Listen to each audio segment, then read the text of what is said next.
Bog dečki cure, kao što ste vidjeli u naslovu ćemo danas imati pregledi o Feng Shui Qingyu 2 sa 2 kocke. Pa ajmo krenut. Na prvi pogled, ko na svakoj modernoj 2 sa 2 kocki su ovo u sredini dijelovi izobljeni za corner cutting i te stvari, ništa novo.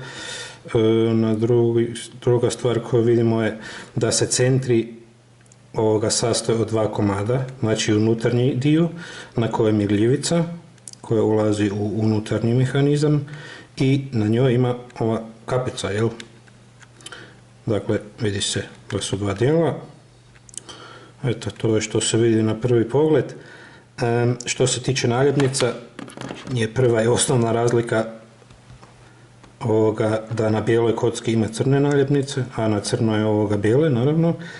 I još jedna razlika su naranđaste nijanse. Dakle, na bijeloj su fluorescentne, koje se meni osobno više sviđaju, a na crnoj su te nekakve manje više starija varijanta, klasik, jel? Ove ostale su sve iste. Evo samo da vam pokažem. Osim te naranđaste. Eto, to bi bilo na prvi pogled to, pa idemo dalje. O mehanizmu te 2 sa 2 kocke. Ovako, da krenemo sa kornerom. Složeni korner izgleda ovako. Dakle, ovo je unutra gljivica, imate rupe na sebi i kratka je dosta i nije baš nešto velika izražena. Eto, kao što rekao, taj centar se sastoji sa 2 vanjska dijela i ova gljivica se da skinut. To sam napravio na ovom korneru, pa ću vam pokazati kako to funkcionira. Znači, taj dio tog centra, kornera, dakle ovako, gljivica se stavlja s ove strane ovako unutra i onda se ovako izokrene i ova 3 štipca se uguraju tu unutra, jel? I to bi bilo to. Sad je on kao složen i sa vanjske strane ima kapicu koja isto ima 3 štipca i ovaj tu unutra kao distancer, tu se nagura na ovo da bi ovu gljivicu držao, da ne bi ni ona ispala van dok se to sve složi. Dakle, to se onda ovako takne gore i to je taj složeni korner od 3 dijela. Eto, ništa posebno, ima tu te rupe za taj vanjski dio. Ovo je kao edge unutarnji, isto ništa što još nismo vidjeli na nekim drugim modelima, ništa izrazito posebno. Eto, samo da vam pokažem. Evo, malo bliže.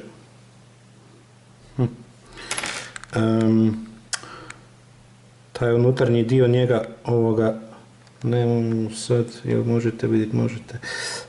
On ulazi skroz do ovoga jezgre i nema uopće zraka u toj cijeloj kocki. Dakle, to bi mu trebalo doprinositi malo stabilnosti. Ali da li to radi, to ćemo vidjeti u sljedećem dijelu. Dakle, idemo dalje. O performansama te kocke. Dakle, ovako, idem krenuti sa pozitivnim stvarima. Da ukratko popričamo o popingu. Poping je apsolutno nemoguć, ko na skoro svim Feng Shui kockama.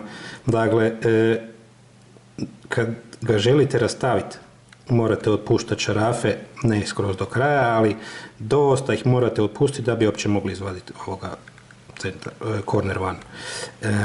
Nećete ga pri normalnim tenzijama izvaditi, sigurno strgat ćete nešto prije nego što ćete ga izvaditi, jer jednostavno mu unutarnji edge dijelovi ne dopuštaju da se izvadi van. Dakle, šta god radite s njim, poping je apsolutno nemoguć. Dakle, to nije tema, to je dobra stvar.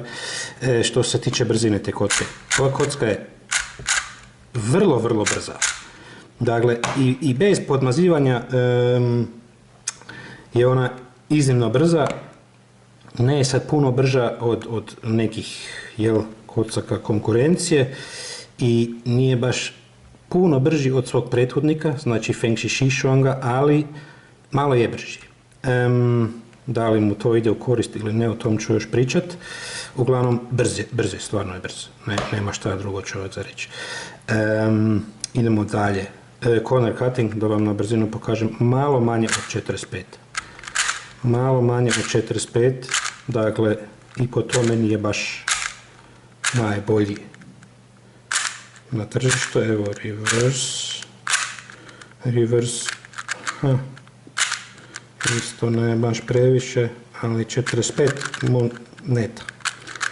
45 mu jednostavno ne da, tu kači, dakle, malo manje od 45 reže.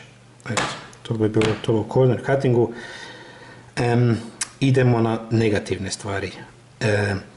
Vi kada ovu kocku uzmete u ruke, imate osjećaj kao da ste spužvu primili u ruke. Jer ona jednostavno radi ovo. Kao što rekao, brza je jako. Ali to je zapravo ne ide koristile.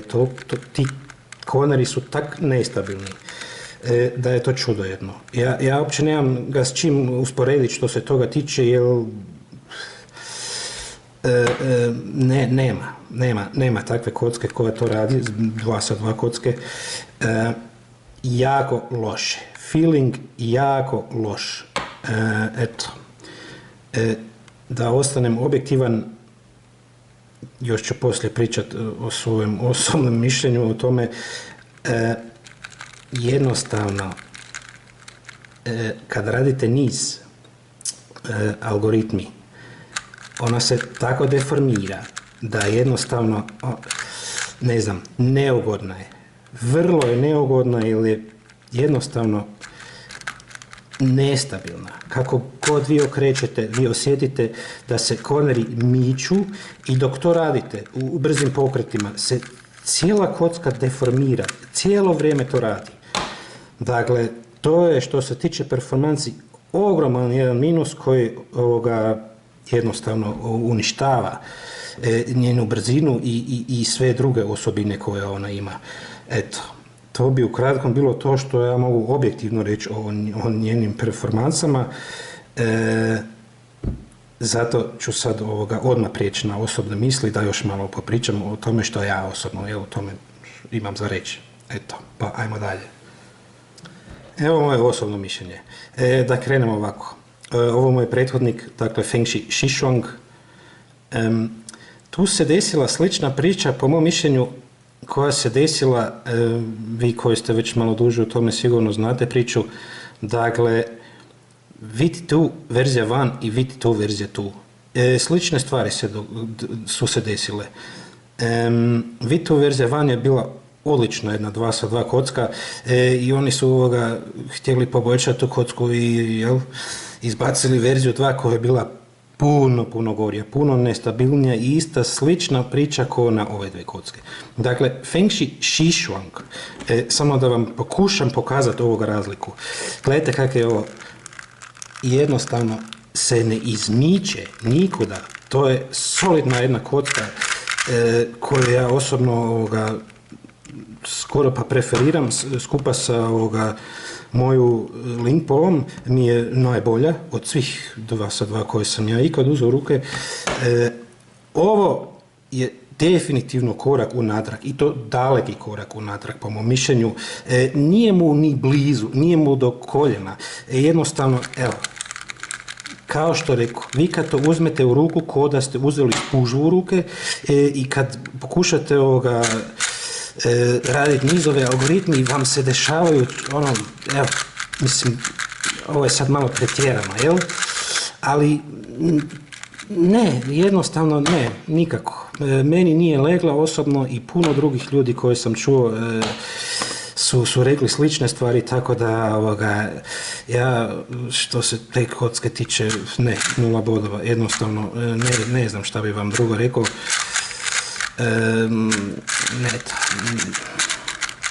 Samo da složim na brzinu, eto. Ne, nikako. $9 sam platio za nju, iskreno rečeno mi je malo žao. da sam dao tih $9 za te dve kocke, evo, ostaće dio moje kolekcije, ali ne znam, jel ću ih uopće ikad baš puno izvaditi van i igrat se s njima, najvjerojatnije ne baš. To bi bilo to u kratkom o tome. Preporuke, ne. Nemojte davati tih 9 ili još više $10, 11, koliko dođu po trgovinama. Nemojte si to napraviti jer ćete biti razočarani. Eto, to vam sigurno mogu reći. Da ako želite dobar 2 sa 2, vam još uvijek i dalje mogu preporučiti Fengshi Shishuang ili moju Lingpo.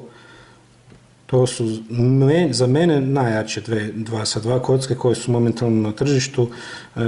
Ovo koje treba biti kao nasljednik toga, ništa, daleki korak unatrag. Eto, ljudi, ne znam šta bi još mogao dodati, nemam šta lijepo za reći o toj kocki jednostavno, tako da neću sad puno još ni bladit po njoj. Evo, ja mislim da sam se izrazio dovoljno da vidite da jednostavno, nije nešto i da vam je stvarno ne preporučujem. Eto, i to bi ukratko bilo to.